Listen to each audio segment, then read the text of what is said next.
देर रात 2:15 पर जयशंकर और मार्को रूबियो की बैठक। ये इंडिया को एक स्पेशल स्टेटस देना चाहते हैं, जिसमें कि इनका कहना है कि जो स्टेटस अमेरिका जापान को, इजराइल को और साउथ कोरिया को देता है, वो स्टेटस हमें इंडिया को भी दिया जाना चाहिए। जिस बंदे का नाम डोनाल्ड ट्रंप है ना, वो बेसिकली बोल्ड डिसीजंस को पसंद करता है। इंडिया ने बोल्ड डिसीजंस लिया है बिकॉज इंडियंस तो बहुत है वहां पे, बड़ी तादाद में इंडियंस हैं, मिलियन प्लस होंगे, और अब ज्यादा मिलियन प्लस, आई थिंक 1.34 को इतने मिलियन है। हम ये भी देख रहे हैं कि मोदी के साथ मुलाकात की भी ख्वाहिश रखते हैं ट्रंप अपने शुरू के 1-2 माह में, तो वो भी देखते हैं किस तरह मामला जाते हैं। सब कल आई एम श्योर कि आपने भी उनकी इनॉग्रल सेरेमनी सारी देखी होगी। सर, मैं उस सारी सेरेमनी के अंदर अपना कोई पाकिस्तानी नयार ढूंढता रहा कि यार कोई ना कोई तो हमारा भी रिप्रेजेंटेटिव वहां पे होगा, हमारी कम्युनिटी का, हमारे मुल्क का कोई ना कोई होगा। इंडियन फॉरेन मिनिस्टर मुझे फर्स्ट रो में नजर आते हैं, सुंदर पिचाई मुझे उनके बिल्कुल साथ बैठे हुए नजर आते हैं। बहुत सारे हिंदुस्तानी हमारे हमसाया मुल्क के मुझे डोनाल्ड ट्रंप की उस इनॉग्रल सारा जो तकरीब थी उसके आसपास उनके नजर आते हैं। पाकिस्तानी सर कोई नहीं था। फॉरेन मिनिस्टर जयशंकर की कि उनको top of the list, top of the chair उनको बिठाया गया। तो मेरे ख्याल में आप देखें कि ट्रंप के इलेक्शन जीतने में सबसे पहली बात उनके हाथ किसका, मेजोरिटी हिंदूज का, ठीक है। उसके बाद आप देखें कि इंडिया के नाम पे उन्होंने इलेक्शन जीते।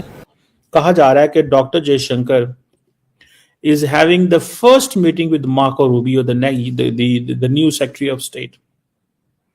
न्यू सेक्रेटरी ऑफ स्टेट के साथ जो पहली मीटिंग करने जा रहे हैं वो डॉक्टर जयशंकर करने जा रहे हैं विद द क्वाड ग्रुप।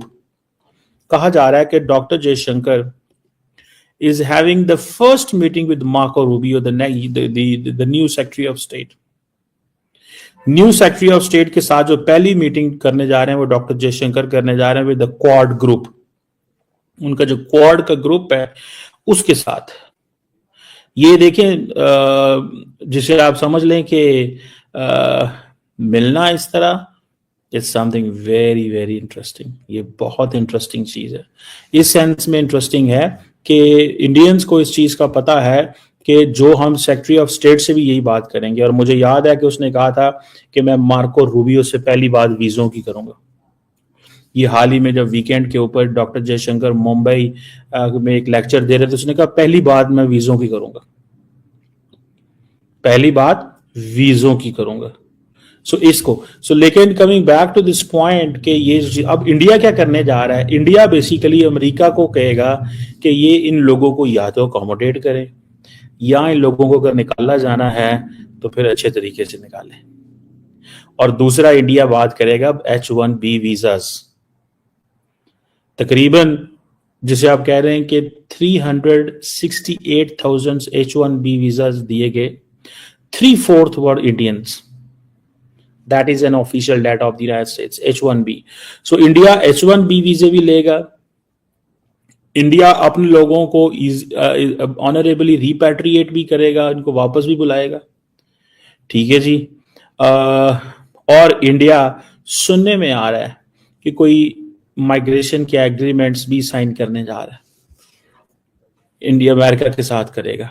और जैसे इन्होंने सऊदी अरब, जापान, इजराइल, बहुत सारे मुल्कों के साथ किए हैं, ये इनके साथ भी करने जा रहा है। और इंडिया और अमेरिका जो कोऑपरेशन है, that is going to be on mobility. ये एक मोबिलिटी के ऊपर जो है वो होने जा रहा है। अब समझ लें कि लीगल माइग्रेशन जो है वो तैयार हो रही है, और लीगल माइग्रेशन के जितने भी तरीके हैं, ठीक है, 18,000 वापस ले लो, 18,000 वापस ले लो, और 18,000 वापस ले लो, और कोई 1,02,000 जो है वो ले जाओ, लेकिन किसी और तरीके से ले जाओ। 1,02,000 किसी और तरीके से ले जाओ। That is going to be the policy. ये वो पॉलिसी है जो नजर आ रही है मुझे। और इस सिलसिले में समझ लें कि ये जो जिसे वो कहते हैं ना, वो कहते हैं जी कि हम इंडिया, आपको पता, अच्छा मजे की बात यह है कि पूरी दुनिया के अंदर इंडियंस इलीगल हैं, लेकिन बदनाम पाकिस्तानी होते हैं। वो कैसे? बिकॉज इंडियंस जाते बड़ी इज्जत से हैं। इंडियंस मारते हैं छलांग यहाँ से Mexico I think on arrival visa, वहां से डंकी लगा के अमेरिका।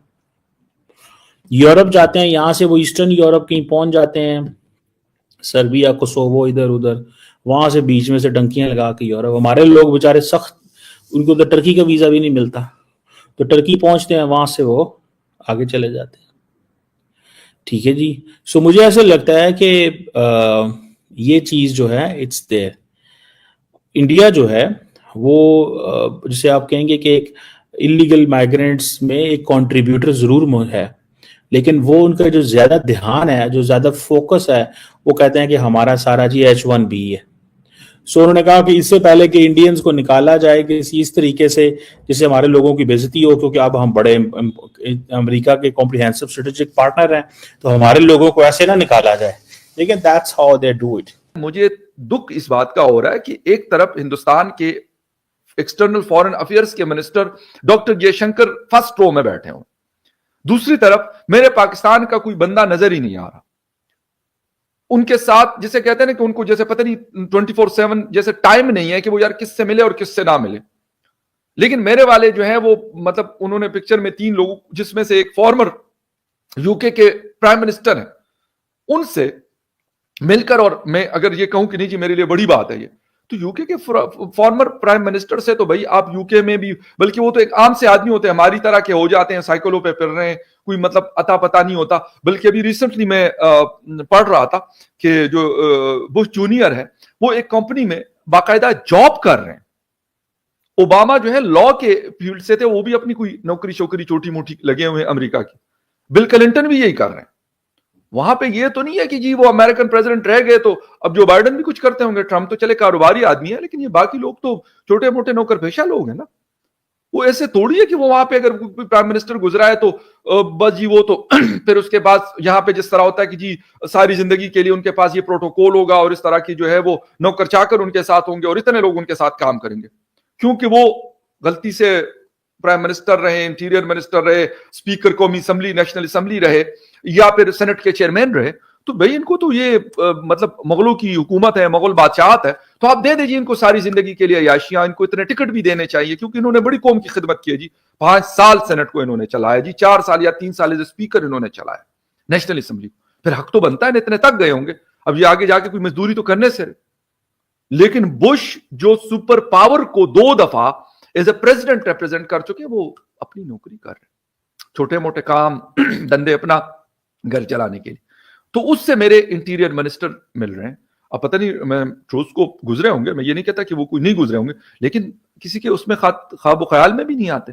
अभी अगर रिसेंटली बात की जाए तो 3 तो प्राइम मिनिस्टर अभी उनके ये लास्ट 2-3 सालों में चेंज हुए, 2-3। क्या फर्क पड़ता है किसी को?